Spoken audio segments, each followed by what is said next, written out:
Hey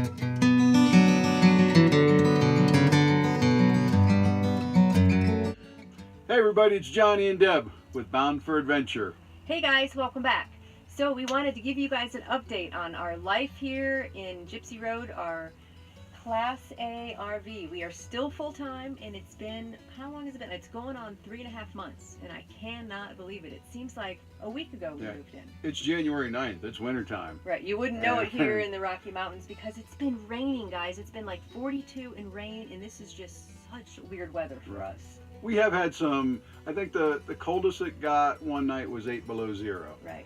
And but it's been a very mild, and I'm kind of glad. I mean, I'm a little bit sad for the mountain and our winter activities, right. But for our first winter in an RV, I'm a little happy it's kind of mild, to be honest with you, because this is the time generally in Steamboat we can get 20 below right for a week straight. Yeah, and we'll kind of go over a couple mornings when we woke up we didn't have water because it was frozen, and I panicked a little bit, but everything was fine. But we'll get into that in a minute. But I just wanted to tell you guys, well, I want to do a little experiment here with Johnny. Okay, and he doesn't know I'm going to do this, I don't think. But on the count of 3, we're both going to yell out whether we are loving this or hating this. Whether we would do it all over again, whether I want to throw in the towel and be done with it, whether it was the best decision we ever made or the worst. All right, you guys ready? 1, 2, 3. Loving it! Oh my gosh, you guys, this has been awesome. Like I said, I wish I would have done this 5 or 6 years ago. It is so quiet here where we're living. We got some awesome neighbors. I am just not a condo kind of girl. Even though when we were living in the condo, it's fairly quiet, but you could hear everybody above you, beside you, below you. It was bad. Yeah. You could hear people above you walking across the floor, flushing toilets. Yeah, it's nice and quiet here, for sure. As far as doing it in the wintertime so far, it's been great. We've been comfortable. Right. We've got our furnace. We had a little propane tank delivered, 100-pound propane tank. Which is... Ferrogas just brought it. You pay them a little delivery fee and... Yeah, the one that is attached to the motorhome is only 30 gallons, so it wouldn't last very long. Right. Because of the furnace. So we had it, they dropped it off in November. Right. And it's about only 30%. So we're getting ready to call and have it filled again. But, you know, we have a little tiny space heater in the bedroom. When we go to bed, we turn down the furnace to about 64, 65. And then that little heater runs in there. It almost is too toasty. Like sometimes we got to get up and open the door and throw the down blanket off. And then we have a little space heater up front that I'll take a picture of and show you. Right. And on real cold nights, we'll turn that on when we're out here, but it doesn't run all the time. And then below in the basement where all the storage compartments are, I've got they're 250 watt little heaters, and they're little. They're very little. And on super cold nights, I'll turn those on just to ensure that all the pipes and stuff underneath stay warm. And even though the furnace, when it does kick on, it blows hot air down into the basement too. But this Southwind 32V has turned out to be a really good winter camping RV because of that heated basement. Everything is really sealed tight. And it seems to be pretty well insulated. You know, we put Johnny got these packing blankets from UPS. Yeah, moving blankets. Moving blankets, that's right. And then we just put them up on the front window there. I'll take a picture of that and show you too. It helps keep the cold from coming in. Right, because the windows are the biggest heat loss. Right. And like a couple of these, we thought about doing them, but it's nice to see. We don't want to live in a cave either, so we've kept some of them open.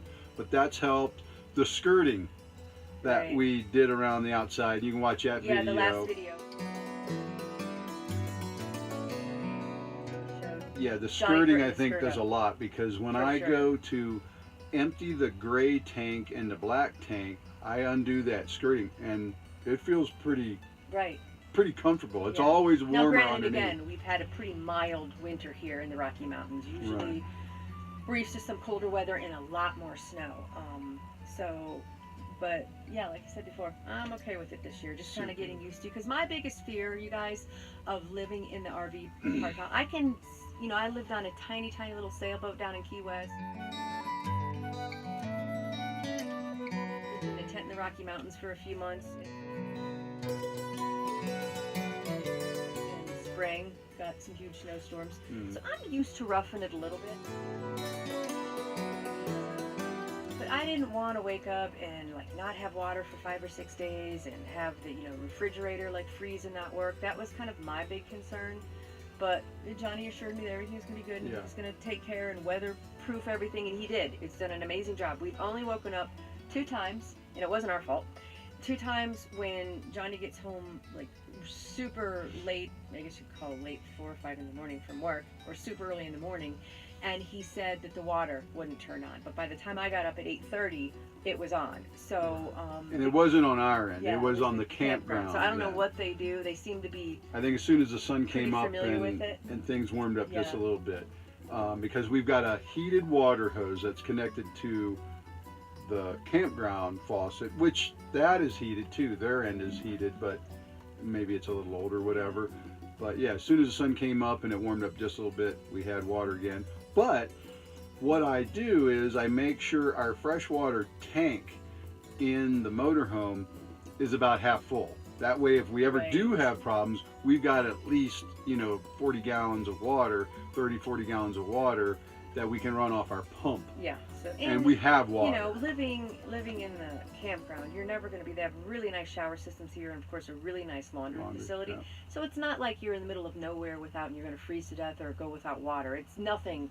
You don't have to ever worry about that. It's just kind of the comfort level, I guess. Mm-hmm. I don't know, and the electric went out once.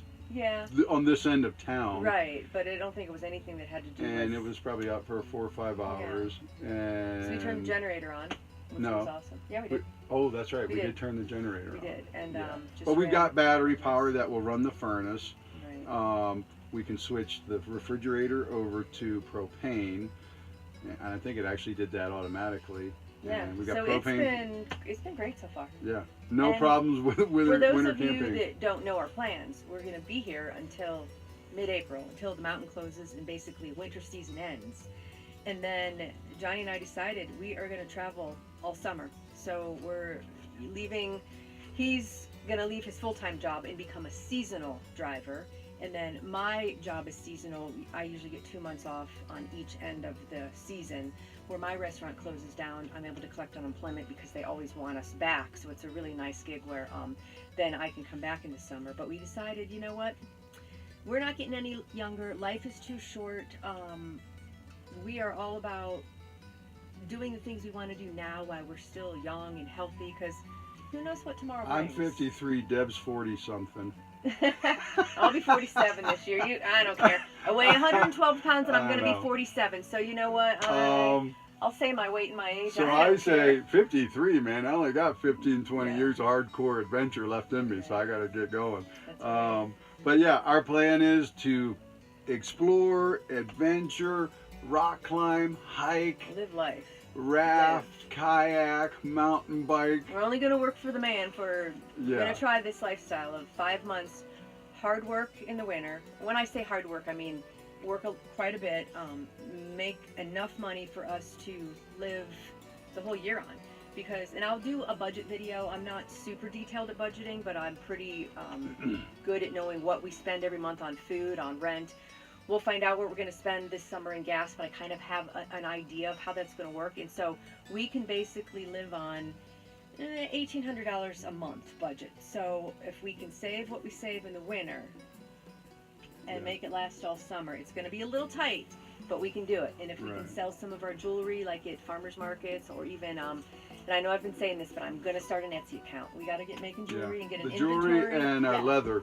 I make these groovy cell phone holsters and other knife sheaths and dog collars and things like that. So that could be a supplemental income, which is what we're planning on. And have fun at farm markets in little towns. And we just both agreed, you guys, that we're going to do it this summer, and if we get into our savings too much, then next summer we're going to work. We're just we might go up to Alaska and get summer jobs up there. Or Glacier. And, as long as the jobs are fun, I'm good with it. Exactly. I'm good with it. Johnny is all about having fun. Having fun. No, I am too. So that's right. The older we get, the more we want to play hard, what is that? Play hard and work less, something like that. Yeah. Work hard, play harder. Yeah, that sounds good. I like that. That's even better.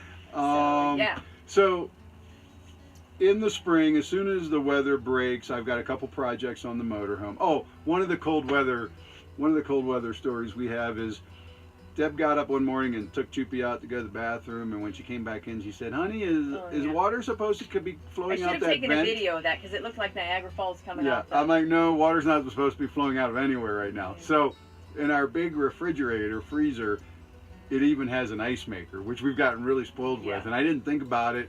But when I opened up the refrigerator compartment where all the stuff is, something had froze and broke and was spraying water all over the electronics of the refrigerator. So that worried me a little bit. There was a on-off valve. I shut the water off. Because the fridge stopped working. The fridge quit working. We were scared. So I was a little worried. I wasn't, because I know he can pretty much fix anything. I'm like, I'm going to go to the gym and you take care of it. She's very confident, but I was worried that I was going to have to call somebody. Got on YouTube, and this one fellow explained, hey, RV refrigeration is very simple. And it ended up being pretty simple. So basically what it was the actuator that lets the water into the ice tray to make ice and flip it and all. That had froze and broke. It was kind of on the outside, and I should have checked that and turned it off to begin with. So we're not going to have ice right now when it's real cold. But I ordered the part. The part was like $30. It's a few screws, unhook it, hook the water up, and we'll be good to go. And then while I was looking into that, there was a part in the refrigerator, basically the thermostat. And people say they go bad, so I ordered a new one of those too. So when those parts come in, I'll put the thermostat in. In the springtime, I'll put this other part on. We'll have ice again.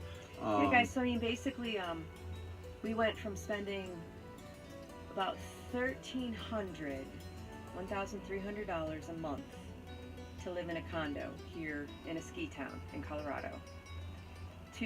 With all the noisy neighbors. Yeah, and that was rent. That's rent and electricity. Now we pay $700 to live in our own home, in the same ski town. Peace and quiet. And making as much money. On the bus route. Okay. Yeah, I'm closer to work. Deb's a little further, but the bus stop's convenient.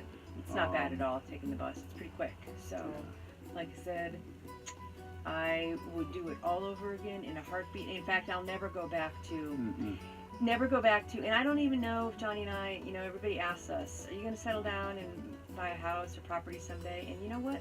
We are not ready for that. Maybe someday we're talking about some land in Idaho and building a little cabin 10 years down the road. Or Montana, or Wyoming, or we'll see that. In our travels, if we find some place that we really fall in love with, apartment or condo again. It's never just not for us. And we're talking about, basically an off-grid cabin that we build ourselves. And I think with all the experience we're going to gain from the RV, one of the things I'm going to do in the springtime also is a couple solar panels that charge our batteries and stuff like that. So I'll learn about that. And we've got some friends that have done solar systems, so learn about solar. And and we'll go into this maybe in the next video because I know a lot of people are curious. I notice on YouTube and stuff, people that live this lifestyle, everybody wants to know, well, how do you afford it? And there's a lot of different ways that people do it. Some people sell everything they own and then kind of live off their savings. Other people are very computer savvy and have a lot of neat jobs that they do on the road. And where Johnny and I now, I make super good money here as a server in a ski town at two of the finest restaurants here in town. And I'm not exaggerating, I literally bring home about $5,000 myself a month, and then on top of that, on top of Johnny's. Now, granted, that's only 4.5 months long, but considering our expenses are only about $1,800 a month, if you do the math, it's quite a bit of savings, that we can spread out then over the summer. So we're just gonna have to see how it goes. That is what we're gonna do this summer, and like I said, if we get into the savings too much and it's not feasible, then we might get some part-time jobs next summer. Yeah. But if it works out, this is the lifestyle we'd love.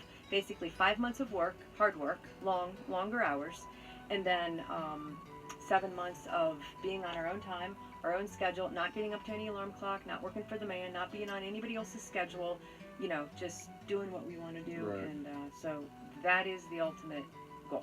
Yeah. And there are some incredibly fun jobs in places like Glacier, Yellowstone, the Tetons. And Deb and I, pretty versatile. We're so versatile. A lot of jobs that we've loved, and Yeah. We like to work. If I could be a horseback guide a couple days, maybe drive a couple days, raft guide a couple days, ATV guide a days. couple days. You know, I mean, find this like all-inclusive company that does it all, and because Johnny pretty much can do it all. I mean, he's like your ultimate guide person because he's been a horse guide, he's been an ATV guide, he's been a raft guide, he is a climber. You know, I love showing people, introducing people things that I like to do. That's why I love being he's a guide. not an expert at anything. What you're saying? Yeah, I'm a jack of all trades. I'm not an expert at anything, but I know a little about a lot. Yeah, which is great. So, okay, guys. Well, that's kind of the 3-month update, and we'll make sure we get more videos up. Once we get snow, we'll kind of do more outside stuff because I really would love to show you this ski town in the winter with all the snow because it is beautiful. Snow. Hopefully February, the second half of January and February, dump. we get winter back because it has been kind of crazy. So until next time, guys, remember, everything's better when you're bound for adventure.